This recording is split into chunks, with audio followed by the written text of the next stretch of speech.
Are you ready to join me in transforming fear to freedom? That's the objective of the show. Are you ready to explore with me and my guests? Are you ready to get into the deep and play? This is where it's at, and that's what it's all about. No medical advice here. Use discernment and decide for yourself if the information is right for you. All views and opinions expressed on this show belong to the individual and are not necessarily shared with the producer of the show. Want more details? Go to letsgetrealchattinwithcatherine.com. Now let's get real and have some fun. Who are we going to explore with today?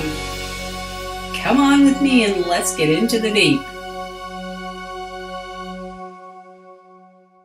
Welcome back to Let's Get Real, Chatting with Catherine. I am the host and producer, Catherine Whalen-Costin, and today we're going to be chatting with Teza Zialcita once again. An amazing woman, had amazing experience. We talked about her coming to her gifts in previous shows, and you can go back and watch those on the YouTube channel or go right to lgrcc.com and check out all the shows. Teza's book, Universal Conscious Self, is simple steps to connect to your true essence. And we talked a bit about the book previously, and we'll probably talk about it again today, but I want to talk about a lot of things, so we'll see where we're going to go. Teza Zialcita on Let's Get Real, chatting with Catherine right now. And oh my goodness, we're back with Teza Zialcita on Let's Get Real, chatting with Catherine, author of Universal Conscious Self, Simple Steps to Connect to Your True Essence. And I'm always amazed at how small books can be so powerful. And so welcome, Teza. Thank you for joining me again for this exploration on Let's Get Real, chatting with Catherine. Well, thank you, Catherine. I'm so looking forward to this. Yeah, sorry. How are you?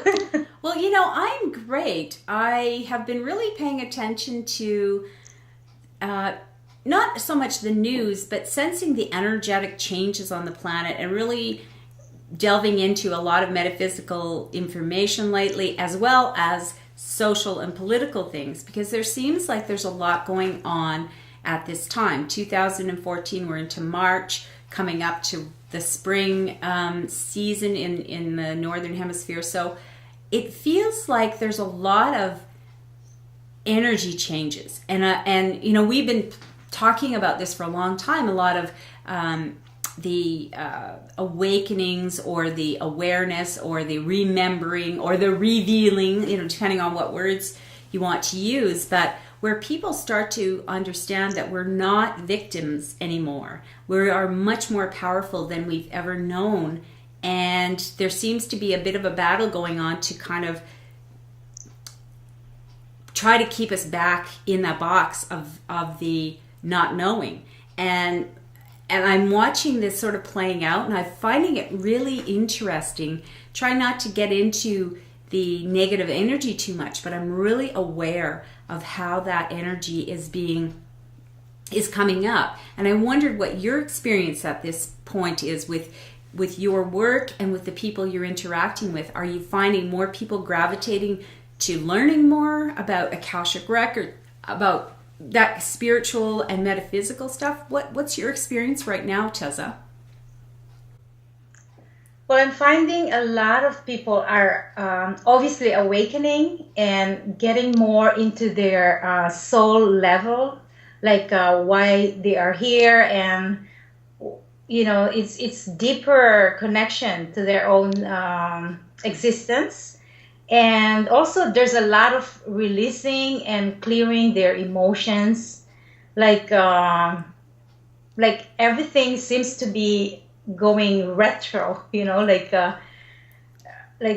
all their unresolved issues or karma with their relatives or relationships keeps coming back, and they have these old emotional wounds that they need to really put a closure. So that's really, it's an emotional intense month for my for the people that I'm meeting. And also I advise that this month is the month for reflection, really taking the time for yourself, like like for me anyway, I'm going to Tofino, which is a beautiful island here for 1 week. And that's gonna recharge me, rejuvenate me, and just put me into a more into a silence mode, like yeah, reflecting on what I'm doing and how I can be of service more. Right. It's interesting, isn't it, how that coincides with the beginning of the season of Lent for people in the Christian religions, where, you know, it's Yes. the time of going within reflection. It's, you know, imitating the journey of Christ going into the desert for 40 days and 40 nights, where you're you know, the practice is fast and abstinence. So really going into that inner world of reflection and seeing who we really are. And it seems interesting that you are taking this journey of reflection as well at this time. And the earth too is sort of in this time of just before the changing of the seasons. We still, in my area, we still have a lot of snow, cold, a lot of people, you know, so people aren't outside doing things. We're busyness. We're more in our homes and reading and reflecting. So I think that's an interesting time before we give birth. Before you give birth to something, there's this dark period of internal introspection and figuring out, what do I want to keep, what do I want to let go of, which just happens before the spring cleaning, which is another tradition. Like a lot of our traditions are sort of flow with the seasons as well. And I find that true too with the spiritual work or the inner work or self improvement kind of work. So as you work with people with their Akashic records, and Yes. and you do Akashic healing. So do you find that people are, I mean, I imagine that people are gravitating towards you, are looking for something like that. But what about generally? Because you're also in the world. You're you know, not of the world perhaps, but you're in it like the rest of us. So you are a nurse in a very practical way. So you're working with people in that way. You know, you might get on a bus, or you might be in the city. You go out for dinner. What is your set like? Because you're intuitive, and that's why I'm asking you is, what are you picking up on? Are you picking up on a vibration of chaos as is being reported in the news, or are you picking up on a vibration of hope and renewal? What's your sense, Teza? Well, there's a lot of chaos right now. Like, I don't really listen to the news because I'm really into my, it's kind of like a bubble. Like I have to keep my sanity or my mystic school together. So it's more, for me, I'm in a retreat. But when I go out there to the nursing home, I get to look the news, and yeah, like Russia and Ukraine and all these things are happening. So there's a lot of chaos, but actually, it's interesting. Like I wasn't aware of Shiva. I'm not sure if you're aware of Shiva, which is like it's a god of Hindu, or I have to Google it. But I wasn't aware of that goddess. And anyway, and one time I was in a chaotic environment, and there's this mantra that was playing in YouTube, and it happened to be the god of Shiva, which is like Om Namah Shivaya. And it was playing, and suddenly there was this peace around the room. And I'm like, oh, I'm interested. This is interesting. Right. So I realized amidst the storm, like all this chaos around the countries, or even in our own little world, is happening because we need to rise up. We need to wake up.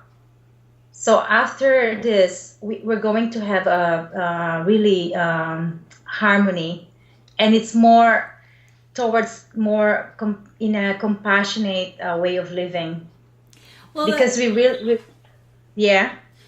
no, go ahead. Because we really, No, we are really we are being called to go back to our to our true nature, which is compassion and kindness, and truly sharing from the heart in a community global way. right. So we are seeing uprising and revolution because we needed to go back to the true nature of humanity, to our hearts. Yeah, that's a sense I get too, is that people are not so much like in history. You know, I'm not a historian, but I have, you know, delved into it somewhat. And what I've noticed was that in the past, there are these revolutions and uprisings, and they very often are very violent.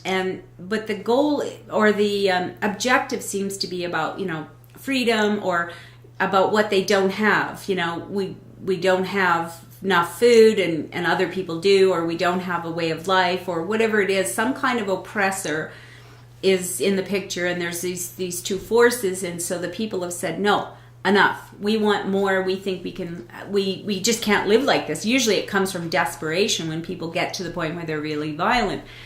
But that somehow this feels different to me. It's not just about we don't have enough, or we don't, it's a fed upness of a grand proportion all over the planet. It's some countries, yes, like what's happening in the Ukraine, and with Russia and the United States and all the other players who are involved, which is a lot more complicated than it appears on the surface. You know, what's being fought for or against? What is it that's really getting people to speak out? And I find it interesting because there used to be just handfuls of people who were saying enough. You know, it's not right for people to be starving on this planet when there is an abundance of food. It's not right for people to be hurting each other or taking other people's lives. Like it feels like more of us have come to a point of saying no more. But we're not wanting that kind of violent change. We want to, it's like we want to evolve, and because of the things we now know, we want to do it in a different way. And that somehow because I'm not feeling in my solar plexus that energy of war. It doesn't even, I recognize there is certain situations, but I heard it said recently about how those things, those wars and those whatever, it's really a war within ourselves. And so I'm wondering if you're noticing that also with the people you're working with, that there isn't as much of a sense of panic and fear about what's happening on the planet, as much as people are recognizing it's time for me to look at myself. It's time for me to look in the mirror. And that's why they're gravitating towards people like you who have open to your gifts and are able to help them in that way. Like, do you find it's more of a personal journey that's really what's going on here? It is actually, yes. So it's more like within themselves, they're realizing they need to find an acceptance, and like they're embracing more of their selves. Like, I find people are struggling towards their healing because they haven't really accepted who they are. It's like some of them are really hard on themselves, and they don't see themselves as a gift to whatever where they are. And the key towards their healing is actually forgiveness. So forgiving themselves, because they haven't really seen their true nature. Like, I don't know, it's like a blind fold. Okay. You know, like this individual has a blindfold that they can't even see within how low they think of themselves. So the healing is actually within themselves, and they're embracing and empowering themselves. And as they empower, they find that their relationships are more peaceful. So what's going on in other countries is also a mirror of what's going on with individuals. It's the micro and macro theory. Right. So when you tell me more about what you're doing with the people that, like, you're doing classes and you're doing readings and you're helping to teach. And I understand you actually do a book kind of a club for the book so people can study with you. What kinds of things, without getting into people's personal stuff, but what kinds of things are coming up as people are reading the book? What's the process? Because, I mean, the first one of the first chapters you have is awakening the egoic self. And that's a big one that people often talk about ego as a negative, like, someone's egocentric or has too much ego or whatever. What is your take on ego and its role, and what's coming up for people around that, or if you can share that? Well, the first few chapters it's like awakening their own illusions about what's going on around them or relationships. So it's like telling, not telling, but it's like awakening them that their relationship are mirrors of what's going on within themselves. So if the relationship that they have is angry or like they're always fighting, toxic, then there's something about themselves that is not congruent or in alignment with their own truth, because they're not happy, really. So when you go through that awakening, then it's a process of awareness, being aware that your emotions are just emotions. Your thoughts are just thoughts. They're not you. So people are not identifying with these thoughts and emotions. And the ego is actually important, which is embracing the ego. So I don't really, I like to put this, like, ego is a part of ourselves. So we're incarnated with this ego because we need to be aligned with our ego. So we know how to use our gifts. Because without ego, then we don't know how to be here in the world. So ego is important. It's also about identifying when your ego is, when you're talking from the ego or talking from the heart. So it's like, are you coming from your heart or are you coming from your ego? There is no ego on the spirit side. Ego is a human thing. That's our personality. That's how spirit expresses through us is through ego, right? Yes. So there's nothing. It's not that ego is bad. It's just that ego is not supposed to be running the show. Ego is supposed to be a tool. That's kind of how I'm getting it. Ego is a tool for us to be us. My particular sense of humor, my particular traits, personality, that is me. That's my ego. But my spirit, if my spirit's in charge, then it uses those parts of me to express and connect with other people like you.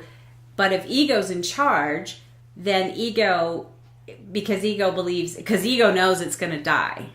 Spirit knows it's not going to die, right? Ego dies. When we die, that part's gone.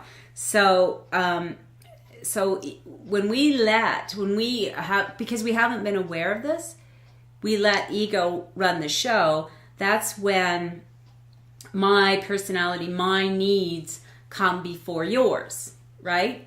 That kind of when ego's in charge. Am I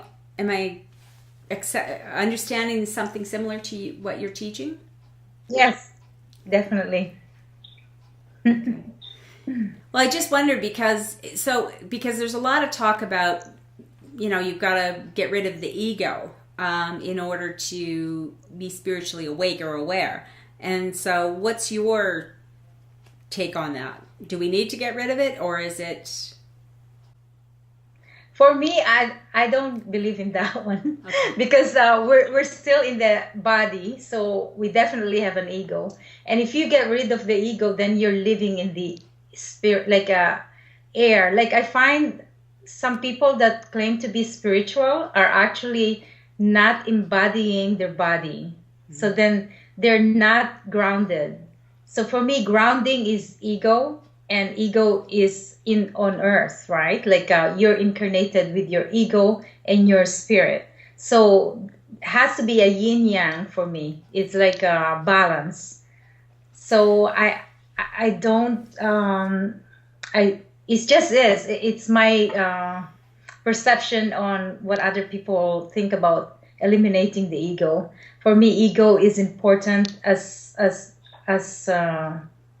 material and physical is important. It's a balance. Well, it seems, this is where some of the conflict has always come in, is that people want to be, that we've had, a kind of a lot of collective beliefs around this whole concept of we're here to prove ourselves, and then if we're good enough, then we get to have a spiritual life on the other side of the veil. But now we're starting to understand that we're meant to embody. Spirit is meant to live within us. As Norma Cowie says, the body is the host, and a lot of people say that. So it's so spirit is meant to be dwelling within us. So we are meant to have both. And I think this is where we've kind of got a little confused, that if you're going to be spiritual, then you let go of your ego completely. You deny your ego. You deny all material things. You deny all pleasures of the flesh, because that's not spiritual. And the more I come to understand that, it's extremely spiritual, because that is the whole experience of, we came here to experience physicality. So it's about, and that's why we, everything in moderation. So it's only when we get obsessed with the physical, that's ego. To me, that's where ego out of control is, like when obsessively eating or sex or any other addictions where that is ego. Spirit doesn't need that. But the joy and the pleasure of enjoying those things, that's a different thing, right? Yes, I believe. So, and that's what we're talking about here, Teza, is, I always say my opinion and my perspective on things is subject to change, because what I believe today will change according to what I learn. And I always reserve the right to change my mind. My understanding today will be different tomorrow, probably. So when you are working with people, like, why do people need to, or I guess need isn't the right word, but why do people come to you or anyone else really and ask for an Akashic healing? What are they healing? The ego? Are they healing the spirit? What are they healing?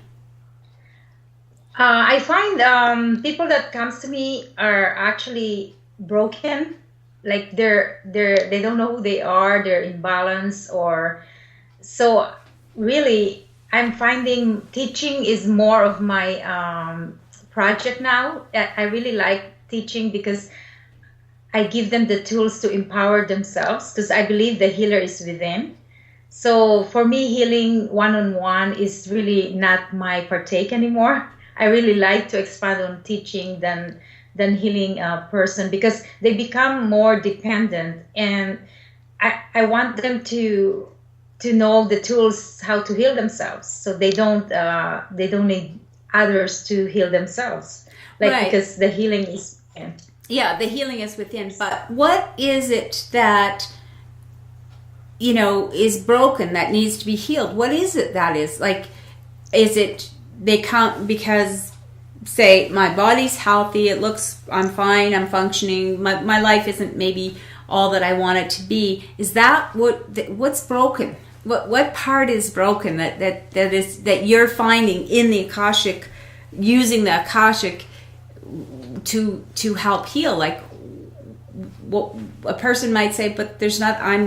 there's nothing wrong with me. There's nothing needs to be healed. I just need to work harder, or I just need to do, that's what kind of, I'm not sure why I'm going and pushing on this, but it feels like I really want to explain this a little bit more and get you to explain it a little more. What's broken? Okay. So, for example, a person would come and would not recognize why she couldn't manifest or something. Like there's always a lack, a scarcity. And then when I opened the records, I would see a vision of her past life, and that would give her a recognition why this is happening, and it will all come back to a bigger picture. And also there's a lot of like relationships that are not fulfilling, and because there is a past life with this person, a karma that needed forgiveness and a lesson. So it's really complicated because it depends on each other's healing. Most of the time it's about not being able to see the bigger picture of where this person is, like how she can put like a closure on the past and live in the present and see her future together. So it's all creating a better perspective on where she is, so she will be able to see the bigger picture and become empowered. Okay, so it's like a soul healing. Right. So a person who is would a person who's feeling unfulfilled in this lifetime may have a situation in a previous lifetime that is part of the reason, because we're always manifesting, but maybe we're not manifesting what we want to manifest, or maybe we're not having the relationship we want to have with people, and we don't understand why. And sometimes the answer to that could be in the Akashic records or agreements too, because that's the other thing. Maybe it's not about, I'm just asking this, maybe it's not about past life at all. Maybe it's about our life plan in this life. We came in because we wanted to learn patience. So we get in a relationship with someone who teaches us patience, we're always, or something like that, right? I mean, it's not always about past lives that we're healing. Sometimes it's about lessons we wanted to learn in this life. Now, does that show up in the Akashic? Yes, and also there's some like I usually do clearing, like releasing of energies that is attached to the soul. There is such a thing like that. I don't know if some people are aware, because when our energy fields are open, our portal is open, we are not aware that some stuff are attaching to us, like souls. Like I used to work with the dying, and obviously I had like a lot of experience. Like I think there's probably more, like 40 people died when I was there. And I would go home and I would be so heavy, like dense, Right. And I don't understand. Yeah, I don't understand why. And like everything changes. And because there's these attachments, the souls are attached to me, especially when they're not ready or they don't feel loved. So those are clearing. Like people are not aware that their energy fields. Right. So people that aren't maybe as open, as intuitive, and sometimes we hear about that with people who are very empathic, that they go out to work and they come home and they're exhausted and they don't know why. And it's because they're picking up the energies from everybody around them, which is, I mean, we hear this said over and over. It's so important to have an energetic clearing, just like you have a shower every day. You got to clean your energy field every day. You intend to do that and flush it out. What is that something that you teach, Teza, to people, is to clear their energy field? Yes. Okay. And also it's quite easy actually. There's ascended masters that works with clearing and transmutation of energy. which is I'm not sure if you're aware, Saint Germain and the violet flame. Right, right. So when you call Germain and the violet flame, it transmutes all energy that is not of light, and you just ask him to clear the negative energy and all unconscious negative beliefs to go back to the source of love and light. So we just did a clearing. The other thing about when you're clearing, what I always understood is when you're asking the violet flame to transmute any lower vibration energy, you also want to fill the empty spaces with the pink light of love. Because when you transmute something, the universe doesn't like a void. Well, it'll fill the void. So then you clear, and if you don't fill it back up with something positive, pink light is, that unconditional love, then you have an opening again for something to jump in. So you got to do those things together. I mean, it's very interesting to whether you understand it or you don't. I mean, just doing it, it's like you don't have to understand gravity. You're still gonna hit the ground if you jump off of a bridge. It's still whether you believe it or you don't believe it, it's just gonna happen, right? Yeah. So what? I understand, Teza, that you've been working on your second book, and I just thought maybe if you would like to share with us a little bit what is the second book about. The second book is about it's called Ions of Manifestation, which is like ions, IONS. I realized the steps that I created. Well, people know this. We all know this. We're just remembering everything, right? So it's steps that what I did to create my book, the first book. So it's also a simple book, and I realized it's like this book is for level 1. So when I'm teaching Akashic Records, I give them a book, and then the level 2 would be the other book, which is more together. So the other one is like for clearing and like awakening your conscious self, and the second book is about the 4 steps towards manifestation, which is intention, vision, attention, and action. And I realized they're all ending in ions. So that's how. How perfect is that? So that's how it's been. So it's editing now, and maybe not sure, summertime or fall, because I still want to baby this book.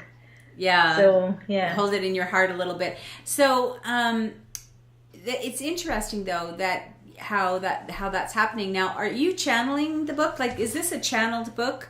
Did this come from your higher self, or how did you see it? Was it work, or did it just flow, or what was your experience of the actual writing the book?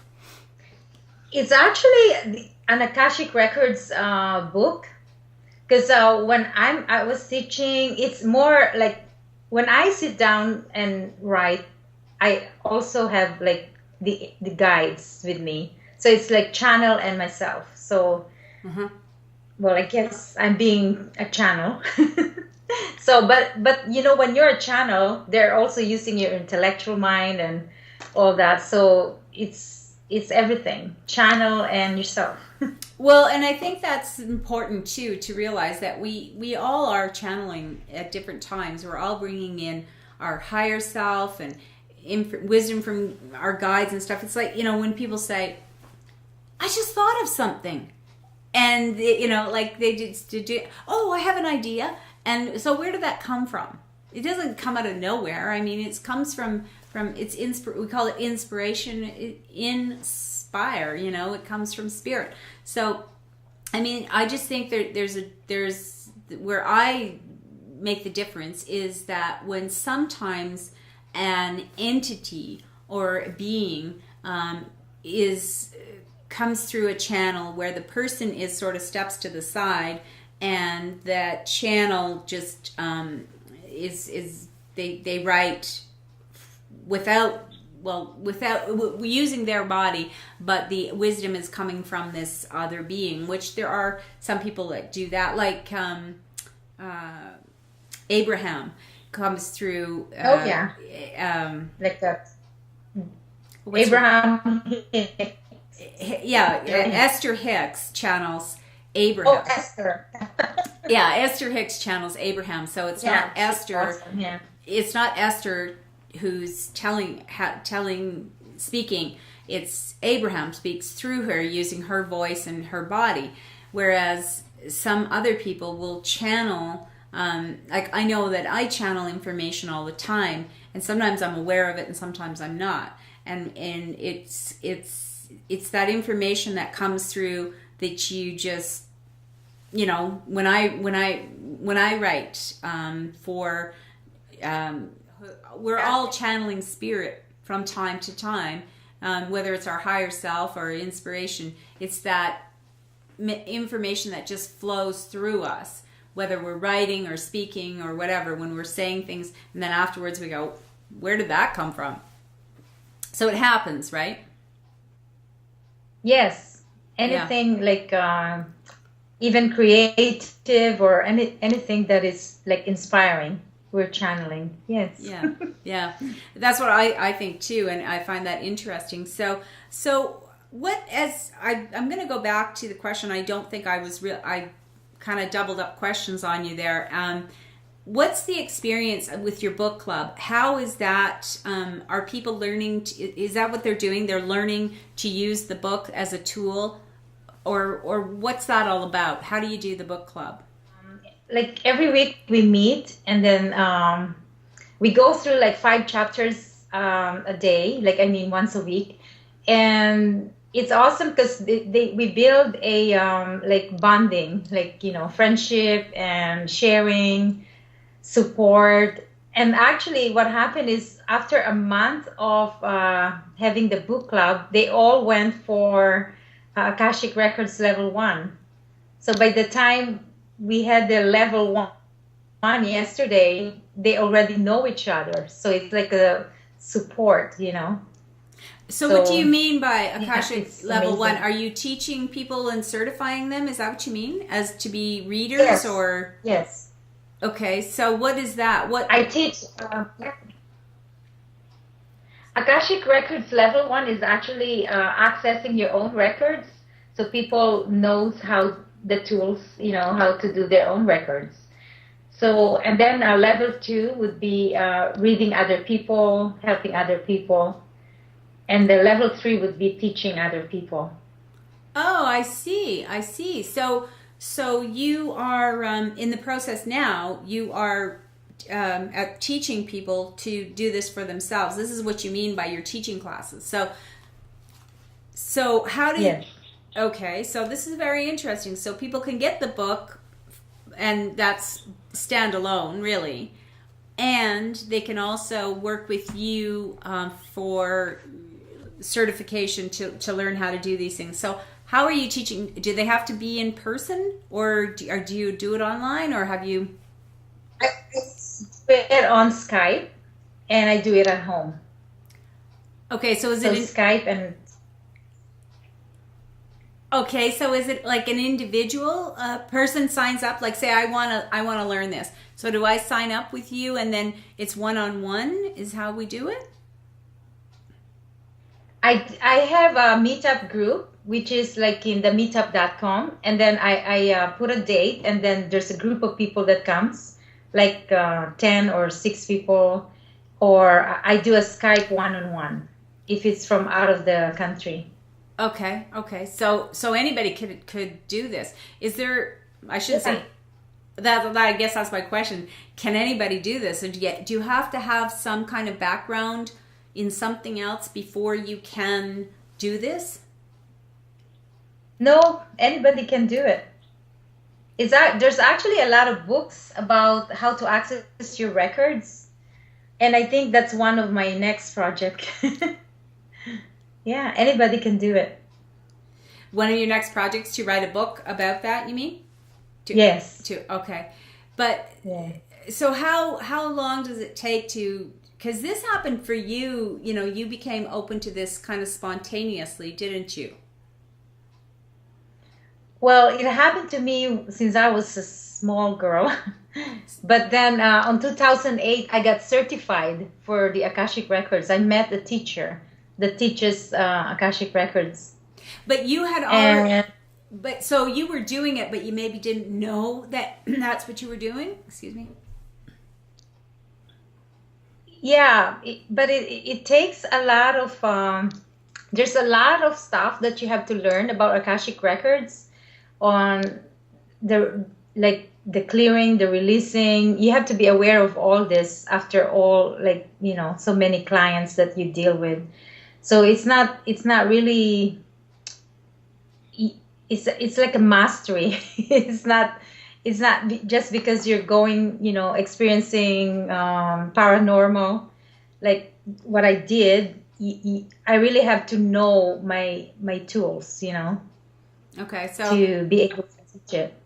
right, to be able to teach it. But I mean, for people Yeah. to understand this, I mean, is it very complicated to understand? Because I mean, the idea that there's a kind of a library in the sky with all of our records, all of our agreements, all of our, I mean, that's some, for a lot of people, that's a bit hard to grasp. Like, everything that's ever been done or said in all of eternity is held in the Akashic records, right? Yes. Yeah, everything, every thoughts, words, and actions in our collective consciousness is recorded. So when you open your records, whatever you're going through will be given to you. Like, for example, like if you have fear, then it will come out in the readings. So it's like for fear of intimacy and how you could heal or clear your fear and what's going on within you. And it's amazing how you find healing from that session. So when a person can have access to their own records, they evolve with their own soul. Okay, So it's like is there also like an Akashic record for like what's happened in history? So like if we Oh yes. so if we wanted to know about our previous, like historically, what happened on this planet, the ice ages or the dinosaurs or the whatever happened, is that where we would get that information? Yes. I believe Edgar Casey did that. I haven't really read his cases, but I met Kevin Tedeschi, who's like the president of Virginia University, which is the Akashic Records School Oh, in Virginia. Yeah, I met him in a workshop here in Vancouver. And Edgar Casey had tapped into all these questions. So huh. basically, it's asking questions and you're getting answers from the records. Right. Yeah, Edgar Casey was, I mean, that's quite a few years ago now.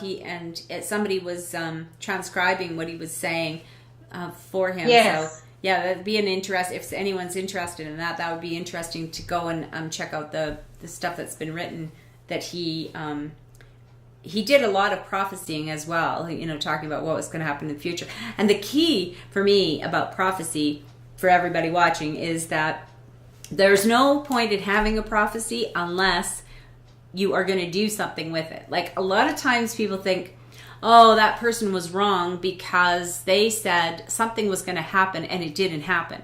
But the whole point of prophecy is it's a warning. It's it's not just Yes. it's not fortune telling. It's a warning. If you continue to walk on those stones, you are going to have blisters on your feet. So if you don't walk on the stones, you don't get the blisters on your feet and you go, oh, that person was wrong. No, I think we've missed the boat on some of this stuff, because that's the gift, is being told. Yes. If we change our path, then we don't have to go down that road. And that's what one of the things brings me back to where we started, I think, is what's happening on the planet. Many people have started to tap into their spiritual self to become more balanced, bringing the two together, so that the catastrophes, the end times, the end of this planet and our species extinction, that's not going to happen now, because so many people have said, oh, if we keep going down that road, if we keep hating each other, killing each other, destroying the planet, polluting, whatever, then we're not going to have a place to live. So we changed and we started to become conscious creators, creating from that place of love, generosity, understanding that there is no lack, that we're unlimited and we are very powerful. And I think, that's the big difference. And it's a difference it feels like to me that's what's changing how we are responding to the global situation. We are instead of saying, oh, we're powerless, we're hopeless, that we're doomed, we're saying, oh, that's interesting. I wonder what else we could do. What are our other choices? So, and I'm wondering if people are coming to you with that kind of attitude. Well, they don't even talk about global crisis. They're just interested with their personal crisis. Oh. So it's more on their own empowerment, how they can help themselves, and it's kind of like, it's their soul. They come to me for their soul healing. But Teza, that's kind of interesting, because sometimes if you heard that, you could think, oh, well, that's because these people are self-absorbed. But the truth is, you can never change the world. You can only change yourself. And when you change, and enough people change themselves, we will change the world. So that's very cool. That's what you're seeing. Is there anything else that you really wanted to share, or that you're getting some inspiration right now that you would like people to know about, Teza? I'm just simple. I just go with the flow, and I just found out Jupiter is direct today. So that means more expansion. So really tapping into your expansion or expansive self. And for me, it's really happiness, and seeing the people that comes to me with so much love and appreciation on what I'm doing. I open my home and, gathering little community around me. And it's just love. And that's fantastic that we're ready for this, that we're open to it. I mean, to me, this feels like a really good place to be and to have these tools. And I just want that, that was my other question. I was kind of wondering, how long have you been actually teaching about it and doing readings and healings? Around 2009. 2009. So it's not sure how many years is that. Okay. Yeah. Well, we're in 2014 now, so that's pretty good. 5 years. Yeah. But I just was wondering if when you first started and were talking to people about what you did, or starting to have those conversations, and if you compare that 2009 to 2014, do you see a difference in how people are responding now?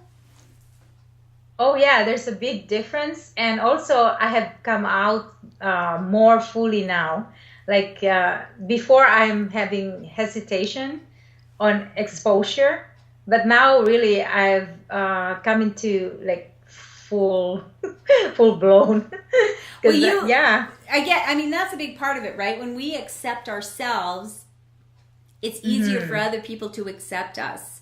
And when we the world is our mirror. So when we're first doing things and we have those doubts, the world is going to throw that at us. Who do you think you are? Or what are you talking about? Or you're crazy, or whatever they might come up with.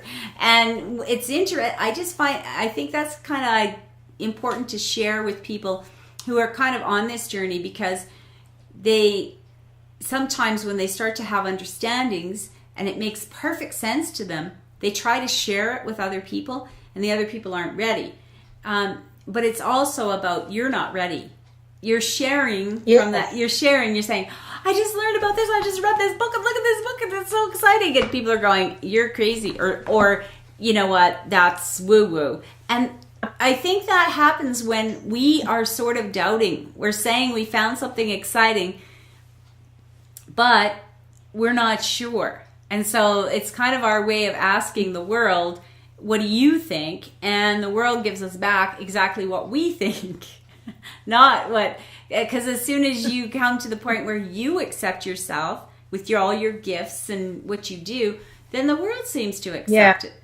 See, this is where I feel like this is the hope for the future, because it's like people saying world peace isn't possible. I think it's possible.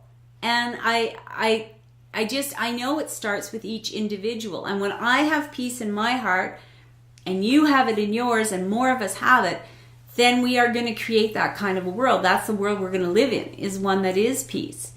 And so I really appreciate you, Teza, for embracing your gifts and for sharing them with the rest of us. And congratulations on finishing the second book. I look forward to reading that. What's it going to be? What's it called, or have you decided on the title yet?